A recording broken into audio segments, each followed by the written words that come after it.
শাহজাদপুরে রাতের অন্ধকারে মন্দিরে ঢুকে প্রতিমা ভাঙচুর করেছে দুর্বৃত্তরা।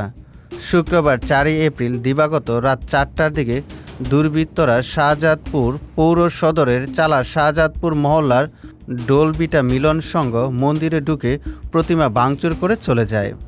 এতে মন্দিরে থাকা গণেশ, লক্ষ্মী, সরস্বতী সহ মোট 6টি প্রতিমা ভাঙচুর করা হয়েছে।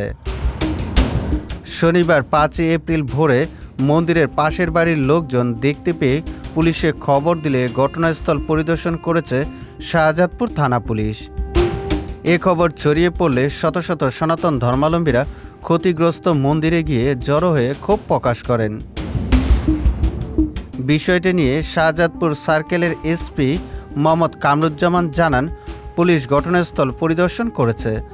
দুষ্কৃতিকারীকে চিহ্নিত করে আইনানুগ ব্যবস্থা গ্রহণ করা হবে। এদিকে এ ঘটনায় সনাতনীদের মধ্যে চরম ক্ষোভ বিরাজ করছে। শত শত সনাতন ধর্মাবলম্বী বিক্ষুব্ধ মানুষ এ ঘটনার সুষ্ঠু বিচার চেয়েছেন। সেই সাথে তারা চরম উদ্বেগও প্রকাশ করেছেন। সুজিত মণ্ডল, সবার কথা।